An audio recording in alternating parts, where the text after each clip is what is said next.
If you've been podcasting for a while, but you feel invisible and like nobody is hearing or seeing anything that you do, I can tell you podcasting does work. And a lot of people just give up on the whole thing. They launch it, they go through all the work to launch, and then they just, I don't know, they post a few episodes and they either think it's too hard or like they didn't get famous overnight.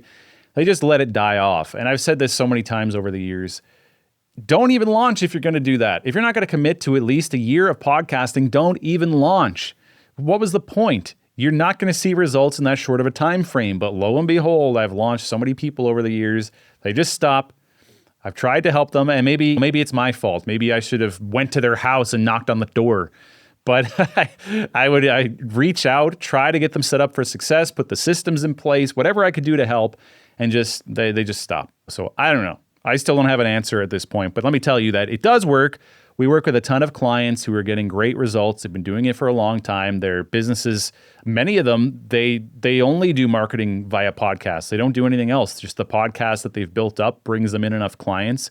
And I think that's really cool. But to go back to the whole starting a podcast thing, what doesn't work is starting a podcast or having one with no real premise. You just wanted to start when you don't have a premise. There's no tension, no real unique point of view. You don't even know who you're really speaking to.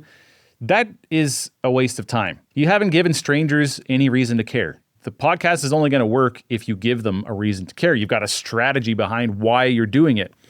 So today I'm going to give you this type of strategy. We're going to talk about how to implement a strategy to make sure that you get seen and heard by the right people. This is Profits Through Podcasting. I'm your host, Joel Oliver. Okay, so the usual podcasting playbook. What is that? Well, it's start a show, maybe interview people, maybe not, maybe just do solo, maybe do both, post some clips, do it consistently. More often than not, I see people not being consistent, but the playbook, the rules is, yes, be consistent. Give value, repurpose your content, put it on social media, maybe make newsletters, all this sort of stuff. Repurpose, very important. And then just wait for that authority to come. But that's not really a strategy. That's like a treadmill. Yes, consistency is important. Yes, what I listed there is important, but it's not everything. You can easily do all of that and get no results at all after a very long period of time. So a lot of coaches and consultants will tell you, be consistent, be consistent. And I do harp on that because you can't get any results without being consistent if you just show up here and there, but you can be consistent and still get no results. And that's the space that I want to fill in for you today, okay? So most shows are built to publish like a machine, but not actually attract any clients. They've got the episodes, they maybe have the guests, they're putting out clips, they've got a schedule. Even the most consistent I've seen not really do anything. And I understand wanting to give up after doing that for a year and feeling like no one's come, still nobody's hearing me. But what I usually see wrong in these cases is the podcast lack a clear premise, a strong point of view, a specific audience tension. So there's no tension created in what the host is saying, or even if they have an interview, like rarely, and think of this what you will, but rarely do I ever see on a podcast, I don't know if it's happened ever on a podcast that I've edited after all these years, where a host disagrees with the guest. Maybe that's because they're in the same space, they're talking about the same things, they don't have anything to disagree on. And I'm not saying to disagree for the sake of it, but it doesn't make for any tension, let's put it that way. And that's just how it is. That contributes to content that gets views or gets people engaged when you have a contrarian opinion or differing opinions. So just saying yes to each other, it's just the way it is. I'm not saying go make your whole podcast negative because people are attracted more to negative content, but it's just food for thought. If there's no tension whatsoever, or you don't even have a specific viewpoint that someone out there may disagree with, that's a big glaring problem for the podcast, because it lets it just fit in with every other podcast out there that's just there. It's just there. No specific reason for anyone to come back. So those are what I see lacking in a lot of these cases here, where the podcasts just don't take off, even with all those other things, the consistency and everything that we talked about. Okay, so if you're missing those things, or elements of them or whatever, that's not enough. That's why in most cases a podcast is not working. So I want to dive into a specific one of these here from that list. And that is the point of view, the perspective, the unique opinion. That's a big one. A podcast should not just be conversations about wellness or interviews with entrepreneurs or thought leadership for business owners. That's a category. It's not really a point of view. And the worst part is it already exists. I really love when people come to me and say, like, I've got this unique point of view, or this is a really special thing that I do. I haven't seen anyone else talking about it. I haven't really seen this information getting out there. That's good. We can work with that. When it's just blasé, I would think people should be healthier. That's a cool passion to have. It's not that that's wrong. It's not that you can't talk about that. It's like, how are we going to frame this and pull out your unique perspective? What do you really think of this? Like, what's the problem here? What is your unique perspective that is going to help you stand out over all the other generic knowledge and advice that's out there? That's what we really need to dig into. We don't just want you in a category. We want you to have a unique point of view. That is your thing. That's why people gravitate towards you. Think about it, the people that you like listening to, whoever it is, for whatever reason, why do you like them versus someone else? Or why ones that you don't like? What do you dislike about them? I would invite you to go and check that out. Look at some podcasts that you really enjoy and some that you don't, and try to note, like, what is it about this that I like? And what is it about this one that I don't like? Okay? Having a point of view saying that I believe in something, I disagree in these other things. Here's what I think other people are getting wrong. And this is why my show needs to exist, because without this show, you are missing out on this thing that's not out there anywhere else. I'm very passionate about this, and you need to know about this. One of my big ones right now is that, like what I touched on in the show already, this episode, it's not just consistency. It's not just what the coaches will tell you. Like, you gotta show up every week and talk proudly and have an intro. Like, yeah, that stuff's important, but everyone is wondering, like, what has made this podcast so successful here versus mine? Like, I show up, I'm smart, I have all this knowledge. Why isn't mine getting views? This is the problem, is like, you don't have a point of view. You haven't given anyone a reason to care. Okay? So just the topic itself is not the hook. It's your point of view, your unique perspective, whatever you see that is not being addressed in the world, or the unique thing that you are able to help people with that others can't. Whatever that is, we need to be thinking about that, your unique angle and perspective. Without a unique point of view, without an angle, there's very little you're going to be able to do to get any traction. And just posting more is not going to save it. Posting more episodes, more clips is not going to save it. Yes, doing more can often help in certain situations, but it's like, if you don't have these foundational things fixed first, then no, it's not. More generic, boring clips with no hook, nothing really valuable in it. Like, no, they're never going to do better. You could post 1,000,000 times more and they're never going to do better if you haven't learned from the experiments and seen this worked well, this didn't, and why did that work better, and then try to optimize your content for that. But one of the biggest things is what I'll tell you here is a point of view, a perspective, something unique, not just generic advice in the clips, and maybe a bit of tension in them. Maybe you'll find that works very well, or it doesn't for your audience. But you almost certainly need a hook. Do you have anything hook worthy in your episode, or are you editing that into your short form content in a proper way? That's important. We don't want just fine clips that are easily ignorable. Another face comes up on my scroll. Okay.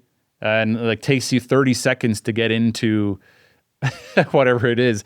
And I have been doing a bit of experimentation watching lately just to see, like, how does the YouTube algorithm seem to compare to Instagram?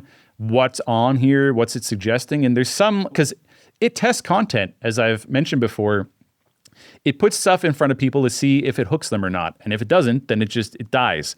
But if you scroll, you will see some new content that you're surprised to get. Like, why does this person with 50 views come up?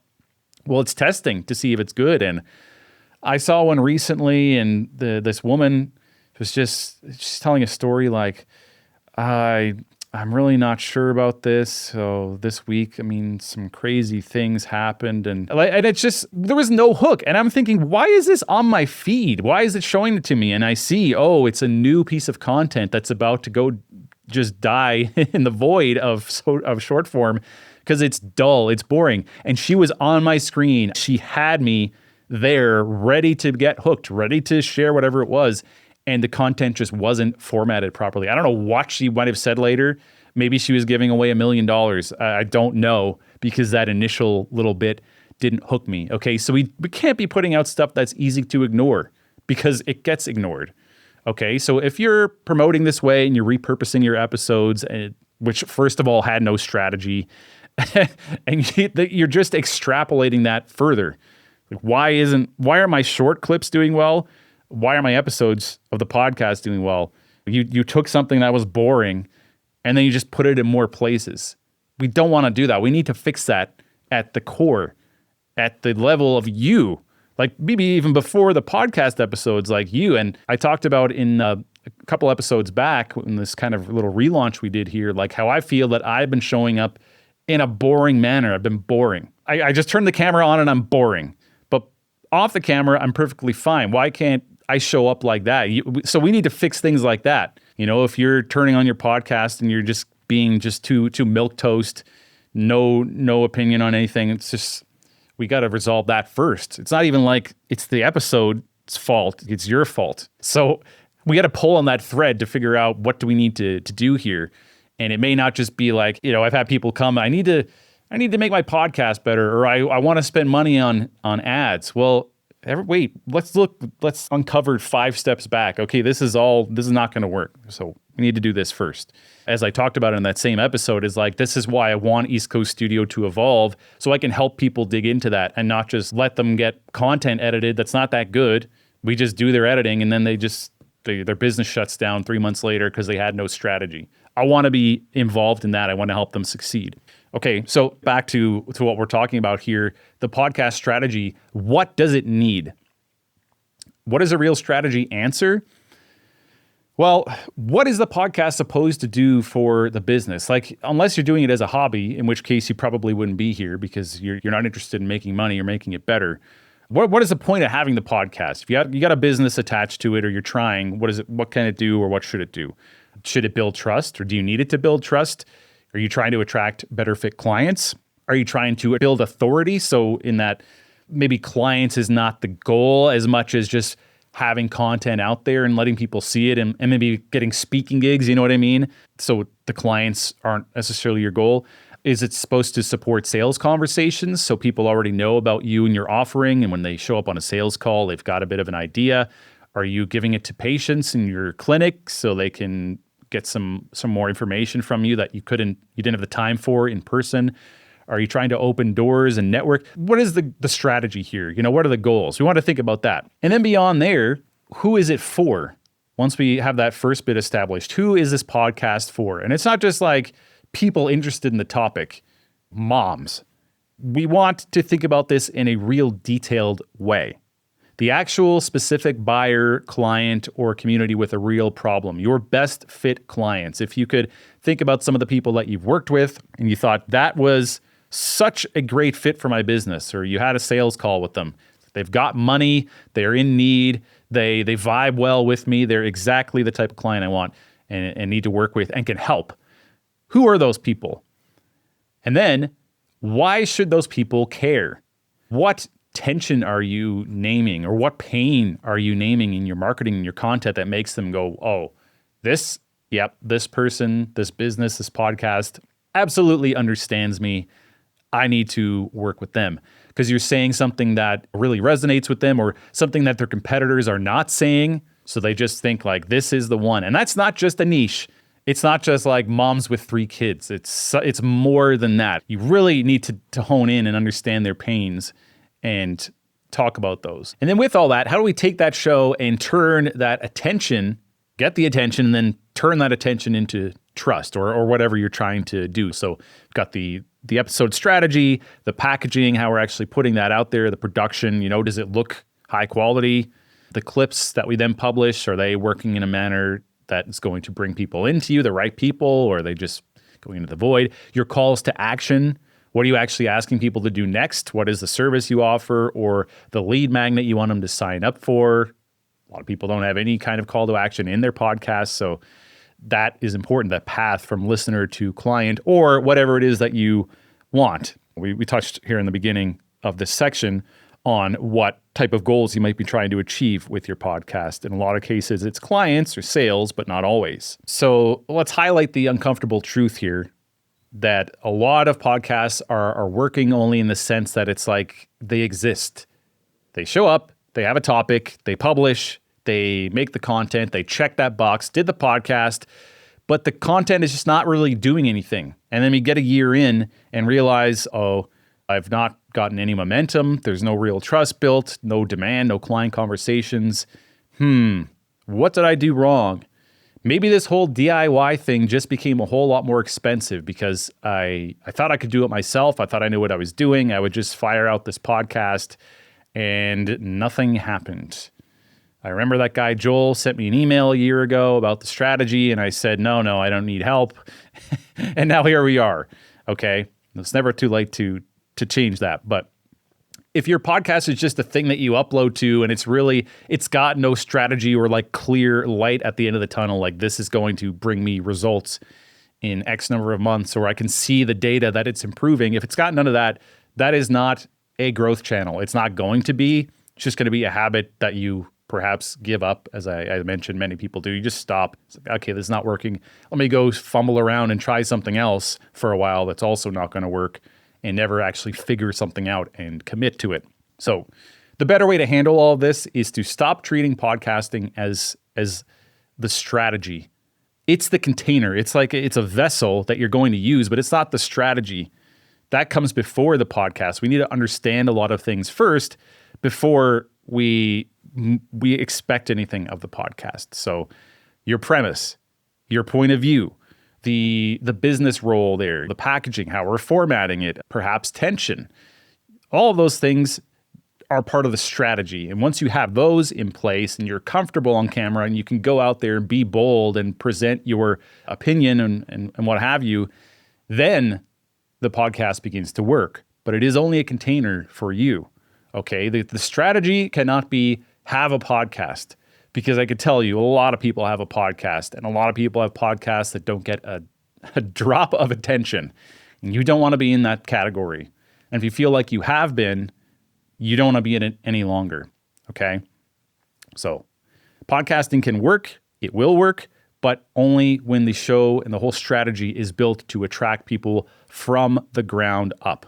Now, if some of the things I said today hit home for you and you feel like that's been you've been doing things on your own for a while and hoped it would work and it hasn't really, maybe you've been editing yourself or you've had someone else who's just there doing the content with no focus, no strategy, no understanding, and you're not sure how much longer it will take or how much longer you can go on like that, make the decision now. How much longer do you want it to go on like that? Because if you don't start optimizing and looking at your strategy and doing this in a real way, it's going to be the same. You can do this for another year. You're going to have the exact same results as you have right now. So if you're ready to change that, reach out to me. Let's have a conversation. That is something we can help with here at East Coast Studio, and start putting you on that right direction and actually thinking about this whole strategy around your business and your podcast, how they can work together, and how you're going to start getting your content out there and affecting your change on the world. Thanks for listening, and we'll catch you next time. Hey, before you go, your podcast should be doing more than just existing. If you are publishing episodes but not seeing the attention or client opportunities you expected, we will help you find the gaps. Book a podcast opportunity call today to see if your show is a fit for our podcast growth diagnostic. Link is in the show notes.